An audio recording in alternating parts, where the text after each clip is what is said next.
ទូលោកគ្រូទាំងអស់គ្នាសូមជូនវីដេអូរបៀបបំពេញប្រវត្តិរូបសិស្សនៅក្នុងថ្នាលបឋម PLP ជំនាន់ថ្មីអញ្ចឹងលោកគ្រូទៅឈរនៅលើពាក្យនៃរបស់លោកគ្រូទាំងអស់គ្នាបន្ទាប់មកទៅចុចយកពាក្យគ្រប់គ្រងសិស្សបាទបន្ទាប់មកលោកគ្រូនឹងឃើញសញ្ញាធីកនេះគឺមានថាសិស្សបានបំពេញ 100% 63% 63 បាទហើយបើសិនជាលោកគ្រូចង់ឃើញទិន្នន័យរួមថាថ្នាក់រៀនរបស់លោកគ្រូបំពេញបានប្រមាណលោកគ្រូចុចពាក្យថាស្ថិតិតើបើលោកគ្រូឃើញសិស្សសរុបគឺ39នាក់ប្រុស24ស្រី15ហើយកម្រិតនៃការបំពេញគឺ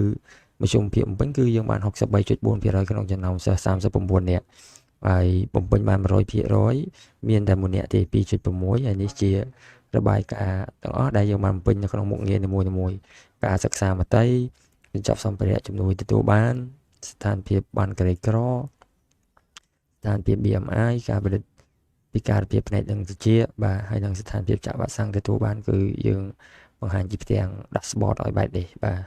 អញ្ចឹងលោកគ្រូងាយស្រួលជាងមុនថែមទៀតបាទបន្តមកទៀតលោកគ្រូមានឃើញ3ជម្រើសនេះគឺសម្រាប់ផ្លាស់ប្ដូរឈ្មោះនាមតកូលនាមខ្លួនរបស់សិស្សពេលដែលពិចារណាបដោយកន្លែងរូបខ្មៅដៃនេះគឺកែប្រែរូបភ្នែកនេះគឺយើងអាចមើលព័ត៌មានផ្ទាល់ខ្លួនរបស់សិស្សម្នាក់ៗជាផ្ទាំង dashboard បានទៀតគឺ1.7 ចំណុចបាទ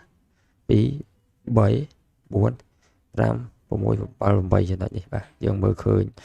ទាំងអស់នេះហើយយើងបានបញ្ជាក់ទៀតនេះស្គមខ្លាំងអញ្ចឹងណាលោកគ្រូអញ្ចឹងកន្លែងនេះយើងត្រូវមើលដែរថាបណ្ឌិតលើកទី1 25.65 131ដល់ពេលលើកទី2កម្ពស់ឡើង135តែទម្ងន់នឹង27អញ្ចឹងស្គមអញ្ចឹងណាលោកគ្រូអញ្ចឹងខ្ញុំឧទាហរណ៍ដូរកែប្រែវិញគឺកន្លែង BMI គឺខាងចុងអញ្ចឹងខ្ញុំដាក់គីឡូគាត់នេះមិន27ទេដាក់ថា35ចុះបាទ35បាទហើយយើងចុចរក្សាទុកបានជោគជ័យបញ្ជាក់មកយើងចុចលើរូបភ្នែកទៀតហើយយើងទៅមើល BMI បាទ